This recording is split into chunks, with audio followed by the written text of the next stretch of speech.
What's up, everyone? Welcome back to King Anime Review, and for this video I'll be reviewing episode 182 of Boruto Naruto Next Generations. And this was another fantastic episode of Boruto, so let's get right into it. So the episode started off with Konohamaru and Mujino investigating the airship that crashed, and Konohamaru was trying to extract some data from it, from the container that was in there, the empty container. But before he could finish doing that, Mujino got stabbed in the shoulder because he got attacked by some puppets. And then Mujino and Konohamaru were surrounded by a bunch of puppets. And then we cut to back to the Hokage's office, where Katasuke came in, and they was talking about how Sasuke he didn't find any information about the Korra, and how their hideout must be underground, and that's the only reason why you couldn't find information on them, most likely. And Katasuke came in. Boruto was like, I still haven't forgiven you for messing up my tuning exams. And then basically we basically got a lot of the same stuff from the manga. I think they did change a little bit of the dialogue, but yeah, a lot of the same dialogue from the manga.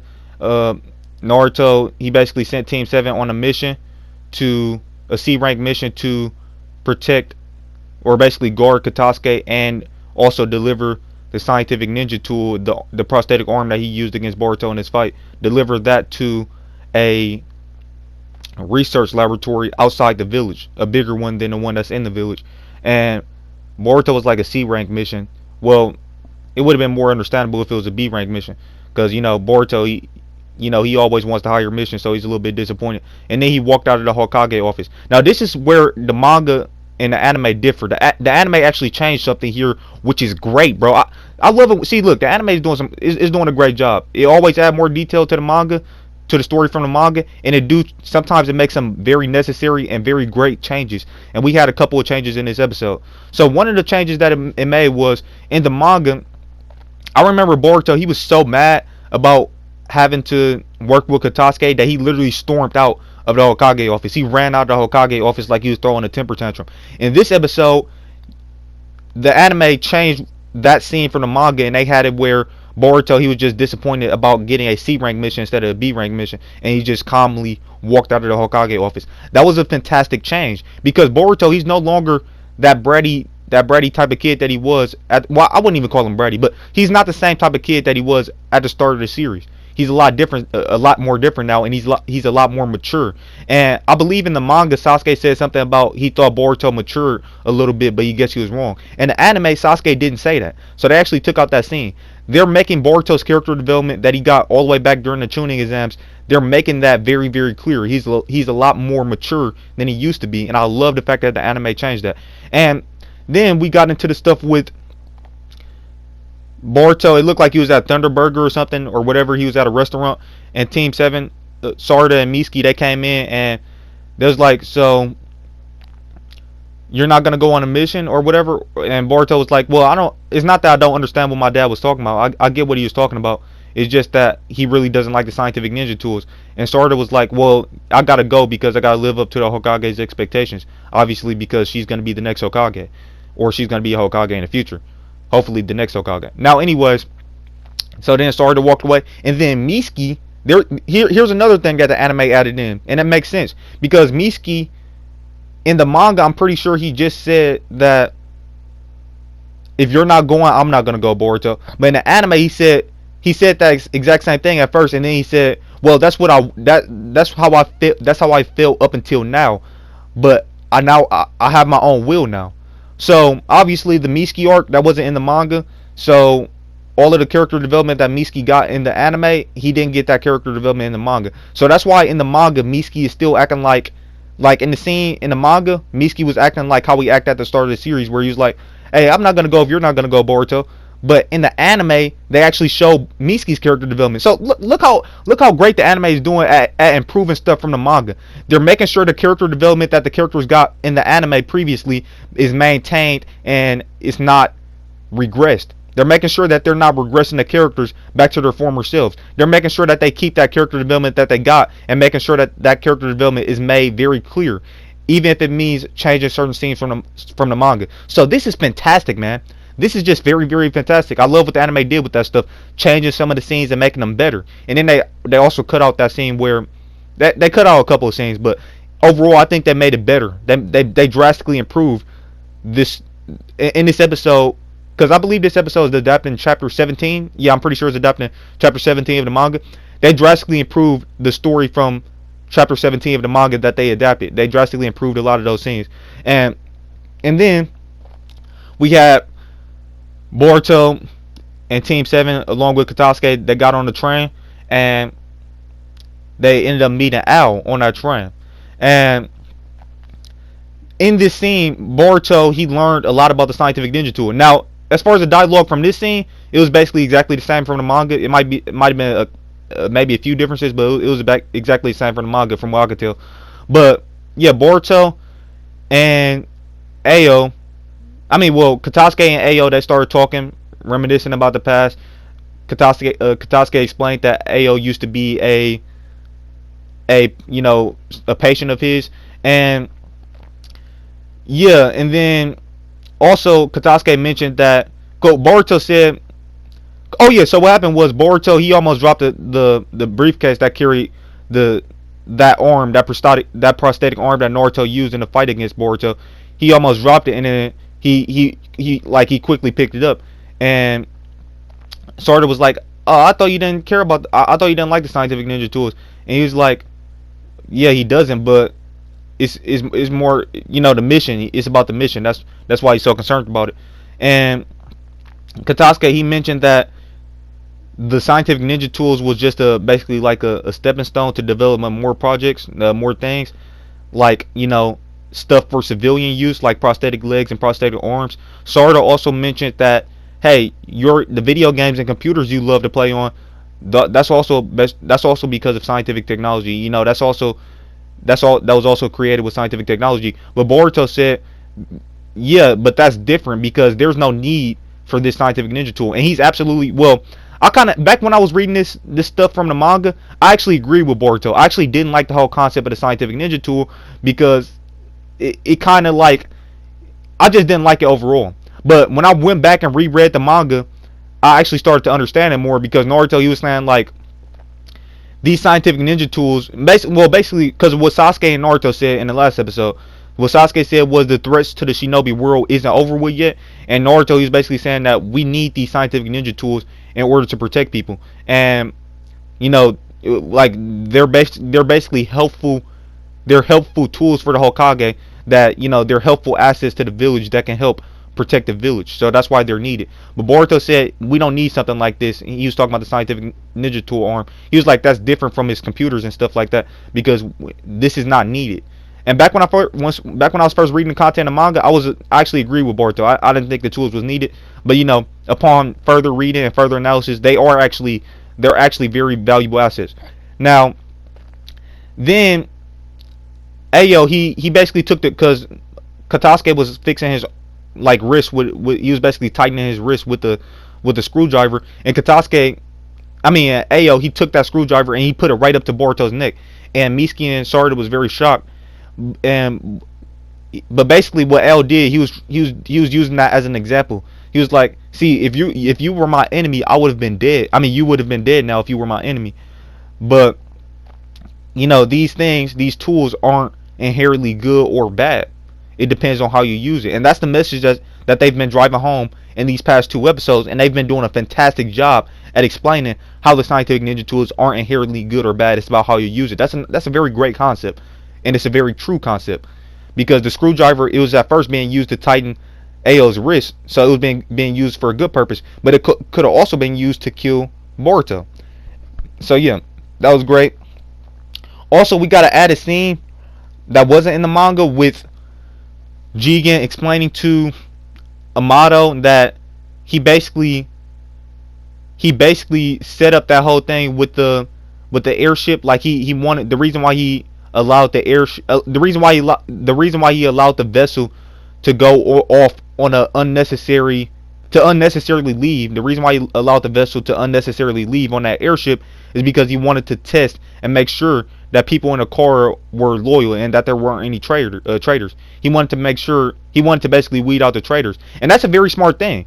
That shows exactly how intelligent Jigen is, because That's a smart thing. That was a good test. Like he wanted to test and make absolute sure that everybody was on board and nobody was a traitor. But what he ended up finding out is he ended up finding out that Victor was not the only traitor to Korra. And he said, and the reason he found that out is because he said Victor couldn't have been able to move the vessel because he said the karma. He mentioned the karma. I believe this is the first time the karma has actually been named in the anime, but it's essentially the mark on Boruto's hand, and the mark that we seen in the first episode, etc. Also, Naruto, he was talking about that mark and Team 7. He told Sarda and Mitsuki, he said, you guys are gonna have to basically watch over Boruto. That's gonna be your role, and watch over that mark, that Boruto has. But anyways, yeah, that's the karma, the mark that Boruto has, and Mitsuki and Sarda is supposed to be watching over and making sure, basically watching over Boruto on the mission. But anyways, yeah, Jigen, he mentioned the karma, and he said the reason why he was able to find out that Victor wasn't the only traitor in Korra is because Victor wouldn't be capable of moving the vessel, and he was able to sense through the karma that the vessel actually moved. Now that should give you guys the anime only, that should give you guys a hint. You guys should be able to connect the dots about what's going on right now. But I'm not going to spoil you guys anyways. But that was a fantastic scene that the anime added in there. Adding more, once again the anime is adding in more depth and detail to the story from the manga. And it's been, man, the anime has been really impressive for me. Like I've been really impressed with the anime in terms of how they've been handling the story. They've been doing a fantastic job. Now then, getting back to the whole thing on the train, Team 7, they ended up getting off the train. Boruto, he basically, he was becoming like a fan of, well, basically he found out that that Ayo used to be a ninja, and he found out that Ayo was, well, he participated in the 4th Great Ninja War, and he hadn't been back to his village since the end of the 4th Great Ninja War, and he was the sole survivor. And they asked what village was he from, and he said he's from the Hidden Mist village, and Boruto said, "Oh, we went to the Hidden Mist village on a class trip." Now, every time that I tell somebody that the Boruto anime is 100% canon, this is the scene I refer to because that exact line was in the manga. That exact line of dialogue was in the manga. When Boruto was talking to Ayo in the manga, and Ayo mentioned that he's from the Hidden Mist village, Boruto said, "Oh yeah, I went there on a field trip." Now, obviously, that school field trip, the turbulent field trip arc, the Hidden Mist village arc, that didn't happen in the manga, but Boruto mentioned it as if it actually did happen. He basically confirmed that it happened, but it just didn't happen in the manga. It was basically off panel in the manga. So, like when you guys see characters learn new jutsu and stuff, or when you see a character do a new jutsu that they never did before in the series, but they said that they learned it while they was training, that's stuff that happens off panel, but it's still canonical to the story. They actually learned the jutsu. This is very similar to what's going on in the anime. A lot of the stuff from the anime is not in the manga. A lot of these anime only arcs, they're not in the manga. But the fact that Boruto mentioned a anime only arc, and he basically confirmed that it was canon, that proves that the anime is 100% canon. Now, yeah, so Boruto, he became a fan of Ayo. He said he want to see him again when he comes back to the village, etc. Then Team 7, they went to the research facility, and then Ayo started to talk with Kashin Koji, and it was basically revealed that Ayo is a member of Korra. He's an outer, and Kashin Koji essentially assigned the mission to Ayo to go and retrieve the vessel because the vessel was lost. And yeah, it was basically revealed that Ayo is that Ayo is an outer of Korra. And so yeah, that was great. Now here's one thing that is weird. Now I could be wrong. I got to go back and check on this. I didn't want to have to go search through the episodes. I think it was episode 53. I think it was episode 53 where we seen that Katasuke was put under a genjutsu, and it looked like Kashin Koji was the one to put Katasuke in that genjutsu, because you could see like a hoodie. The person who put him in the genjutsu, they was wearing a hoodie just like the inners of Korra, and it looked like it was Kashin Koji's mask, the mask that he wears on the top of his face. But it turns out that probably wasn't. It turned out that it was actually Ayo that put Katasuke under the genjutsu. Now that was one thing that was kind of weird to me, but I think the anime staff may have forgotten that they had Kashin Koji be the one to put the genjutsu on the on Ayo. But Yeah, that could be a reason. The anime staff may have forgotten that they had Katasuke. That they had Kashin Koji be the one to put the Genjutsu on Katasuke. That could be a reason why why it was revealed that Ayo, because in the manga they already revealed that Ayo was the one who put the Genjutsu on Katasuke and extracted scientific ninja tools data from him. Now that could be, like I said, the anime may have forgotten that, or you could use some type of, say, well, maybe Kashin Koji and Ayo was there, so it's not necessarily necessary to critique that, because both of them could have been there. We probably just didn't see Ayo there at the time, but it could have been both of them there, and that will also explain how Kashin Koji knew that Ayo put the Genjutsu on Katasuke, because both Kashin Koji and Ayo must have been there when Kashin Koji was when Katasuke put the Genjutsu. When Katasuke was put under Genjutsu, Ayo and Kashin Koji might have been there. But anyways, also another thing is, at the end of the episode, Ayo basically said that it's been 16 years since he's seen battle, and he already said earlier on in the episode that he hadn't returned to his village since the end of the fourth grade ninja war arc. So obviously that means he haven't had a fight since the fourth grade ninja war arc.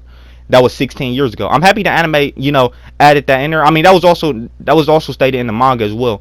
But the anime, back during the tuning exams arc, they kept on saying it's been 10 years since the fourth grade ninja war, which was actually wrong, because at that point it was actually 15 years. And that actually confirms that there's been a year-long time skip in between well, technically not necessarily a time skip in the anime, but in the manga it was a time skip in between the tuning exams and the vessel arc. It was a year-long time skip because it went from 15 years to 16 years.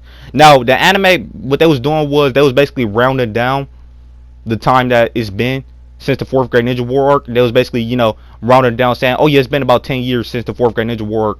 They said that a lot during the tuning exams, but here it's basically exactly confirmed that it's been 16 years. Now, all of that being said, the episode was freaking fantastic. Once again, adding a lot more detail and depth to the story from the manga, and even making some necessary changes at certain points, and changing some scenes from the manga.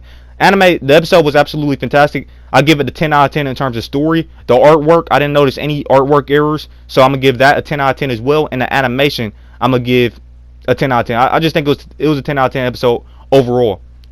Now, also the preview got me super hyped. Like Sarada, I talked about this a lot in my How Strong is Sarada Uchiha video, and plenty other videos on the channel. But Sarada, she's actually taking on Mitsuki and Boruto in the preview, and you can actually see she's kind of beating up Mitsuki and Boruto at the same time, which is freaking fantastic. I can't wait to see the Queen Sarada in action, dominating against Boruto and Mitsuki. It's gonna be very great. I hope the anime actually adds in some scenes. Like, I hope they add in some more taijutsu and just extend that fight a little bit longer.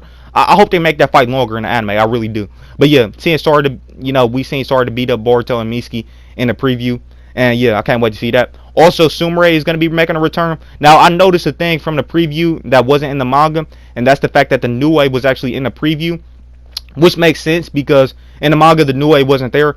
But in the anime, obviously the reason why Sumire went to the scientific ninja tool team is because she wanted to learn how to basically build a connection with the Nue and basically get more control over her Nue, so she can use the Nue in battle more effectively. So yeah, it's cool that the Nue was there. It looked like she was training with the Nue and had some type of device on her eyes. That was cool. And also she's wearing the same outfit that she's been wearing since she's been a Genin. So it looked like they changed her outfit from the manga. Now, anyways, with that being said, yeah, the episode was fantastic. I can't wait for next week's episode. And yeah, the Boruto greatness continues. And with that being said, thank you guys for watching the video. If you're new to the channel, please consider subscribing. If you liked the video, drop a like, and also comment. Let me know what you thought of my review and of the episode in the comment section below. And click that notification bell to be notified on all my future videos. And with that being said, thank you guys for watching the video, and I'll catch you in the